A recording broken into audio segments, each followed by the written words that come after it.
Hello বন্ধুরা, আশা করি আপনারা সকলেই খুব ভালো আছেন। আজকে হ্যাটট্রিক হবে তো? লাইকের হ্যাটট্রিকের কথা বলছি। গত দুদিন ধরে টেক নিউজে আপনাদের যা ভালোবাসা পেয়েছি না, হাজার লাইক একদম তুড়িতে পরিপূরণ হয়ে গেছে। আজকেও আশা করব এই ধরনের ভালোবাসায় আপনারা ভরিয়ে দেবেন। কিন্তু আজকের টেক নিউজে প্রথমে যে খবরটা বলবো সেটা শুনলে আপনাদের মন খারাপ হতে পারে। আপনারা সকলেই জানেন রাশিয়ার সঙ্গে ইউক্রেনের যুদ্ধ চলছে এবং রাশিয়ার পাশাপাশি ইউক্রেনের প্রচুর ক্ষয়ক্ষতি হয়েছে। কিন্তু হ্যাঁ, সারা বিশ্ব রাশিয়াকে দোষারোপ করছে। কিন্তু রাশিয়ার মানুষ যারা, তারা কিন্তু ভিন্ন মত পোষণ করেন। তারা ভাবেন না, ইউক্রেন যেহেতু রাশিয়ার অঙ্গ, রাশিয়া ইউক্রেনকে আক্রমণ করে ঠিক করেছে। কিন্তু না, বহির্বিশ্বের প্রত্যেকটা দেশ রাশিয়ার ওপর ক্ষুণ্ণ হয়েছে। এমনকি রাশিয়া থেকে তাদের বিজনেস, তাদের যে সমস্ত সম্পর্ক ছিল, এমনকি ইউএস এর সঙ্গে রাশিয়ার বিভিন্ন ধরনের স্পেস মহাকাশ চুক্তি স্বাক্ষর হয়েছিল। সেই মহাকাশ চুক্তিগুলো আদৌ পরবর্তীতে ফলপ্রসূ হবে কিনা সেই ব্যাপারে একটা সন্দেহ থাকছে। কিন্তু এ ব্যাপারে সব থেকে প্রথম পদক্ষেপ গ্রহণ করলো আইটি জগতের টিএসএমসি। আপনারা সকলেই জানেন অ্যাপেলের চিপ তৈরি করে টিএসএমসি। তারা রাশিয়ার উপর চাপ বাড়াতে রাশিয়ায় তাদের যে সমস্ত বিজনেস ছিল বা প্রোডাকশন ছিল সেগুলো তারা রাশিয়া থেকে সরিয়ে তাইওয়ানে নিয়ে আসার বন্দোবস্ত করছে। রাশিয়া হয়তো কিছুটা চাপে পড়বে, কিন্তু রাশিয়ার মতো পরাক্রমী একটা শক্তি, আপনাদের কি মনে হয় এতে রাশিয়ার কোনো ক্ষতি হবে? অবশ্যই কমেন্ট করে লিখে জানান। আমরা যারা অ্যান্ড্রয়েড স্মার্টফোন ইউজ করি তারা বিভিন্ন ক্ষেত্রে আমাদের ডেটার সঙ্গে কিন্তু কম্প্রোমাইজ করি। আমাদের ডেটা কোনো সময় সুরক্ষিত থাকে না। গুগল প্লে স্টোরের মধ্যে এমন কিছু অ্যাপ্লিকেশনকে পাওয়া গেছে যেই অ্যাপ্লিকেশনগুলো ইলেকট্রন বট নামে একটা ম্যালওয়্যার ছড়িয়ে দিচ্ছিল। এই ইলেকট্রন বট ম্যালওয়্যারটা কি না, এটা আপনার ব্যাংকের টাকা কড়ি হাতিয়ে নেবে না। এর বদলে আপনার ব্যাংকের পাসওয়ার্ড কি আছে, আপনার ব্যাংকের ইউজার আইডি কি আছে, আপনার ব্যাংকের ফোন নাম্বার কি আছে, Aadhaar card details, PAN card details সমস্ত কিন্তু এরা ট্র্যাক করবে। এর সঙ্গে সঙ্গে নিজস্ব সার্ভারে তারা সেটা রেখে দেবে এবং পরবর্তীতে সেটা ডার্ক ওয়েবে খুব চড়া দামে তারা বিক্রি করবে। সো এই ধরনের ভাইরাস থেকে অবশ্যই আপনাকে সাবধান থাকতে হবে।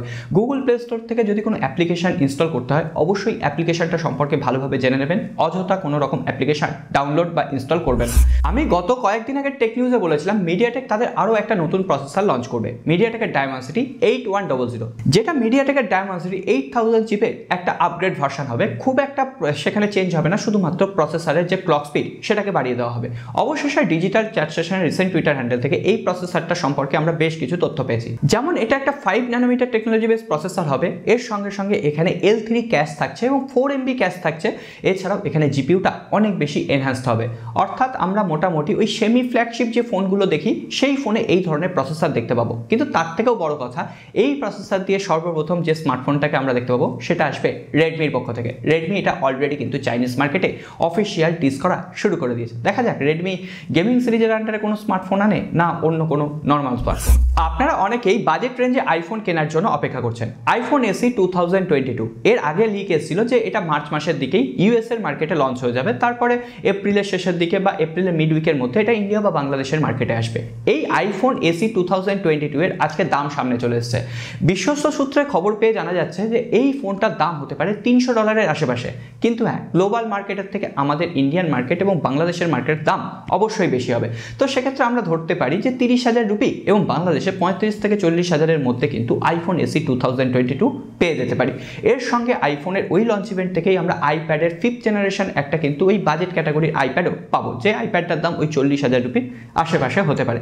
সো আমরা লঞ্চ ইভেন্টের জন্য অপেক্ষা করব। মার্চ মাসের প্রথম দিকেই, বোধহয় 3rd মার্চ বা 9th মার্চ এই ধরনের একটা ডেট এসেছিল, পরবর্তীতে আপনাদের সাথে শেয়ার করব। এরপর আমরা কথা বলবো স্যামসাংকে নিয়ে। স্যামসাং গ্যালাক্সি A53 এই ফোনটা আজকে বিভিন্ন সার্টিফিকেশন সেকশনে এনলিস্টেড হয়েছে। তার থেকে জানা গেছে এই ফোনটার দুটো আকর্ষণীয় কালার ভ্যারিয়েন্ট অ্যাড হবে।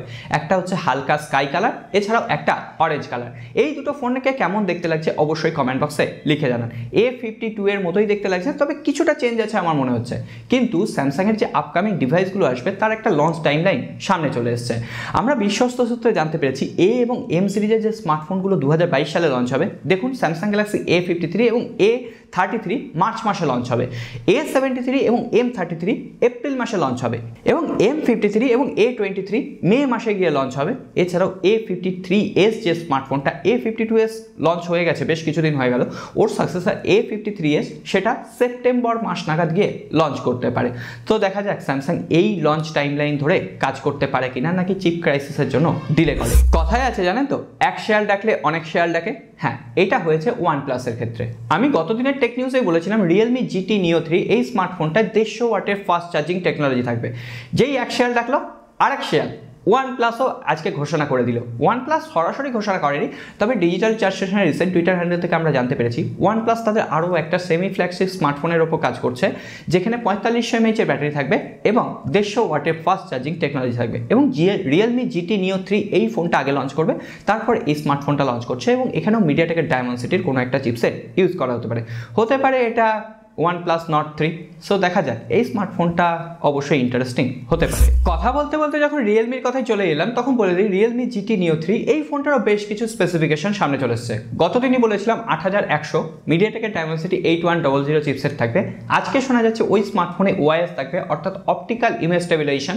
অনেকেই জানেন না হয়তো অপটিক্যাল ইমেজ স্টেবিলাইজেশনটা কি। ওই ভিডিওটাকে একটু স্টেবলভাবে রেকর্ড করে, কিন্তু কতটা ভালোভাবে কাজ করবে এখনো পর্যন্ত জানি না।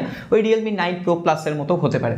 এছাড়াও এখানে সনি IMX766 সেন্সর ইউজ করা হবে। সো দেখা যাক, খুব শীঘ্রই এই স্মার্টফোনটাও লঞ্চ করছে। সো বন্ধুরা, আজকের টেক নিউজ আপাতত এই পর্যন্ত। 1000 লাইক পরিপূরণ হয়ে গেছে তো? যদি না হয়ে থাকে অবশ্যই করে দেবেন। আর হ্যাঁ, আগামীকাল আমাদের কিউএনএ এপিসোড আসছে, সুতরাং আজকে কোনো বন্ধুর কমেন্ট নিচ্ছি না। আপনাদের যদি কোনো প্রশ্ন থাকে, ইম্পর্টেন্ট প্রশ্নগুলো বেছে নিয়ে আমি আগামীকাল কিন্তু কিউএনএ পর্বে হাজির থাকবো। অবশ্যই কোশ্চেন থাকলে কমেন্ট বক্সে করে রাখবেন। আর আপনারা চাইলে আমাদের ফেসবুক গ্রুপে আসতে পারেন, ওখানে তো দারুণ চর্চা চলছে একটা। যাই হোক, ওখানে চলে আসুন। আজকে আর কথা বাড়াচ্ছি না, দেখা হবে আগামী পর্বে।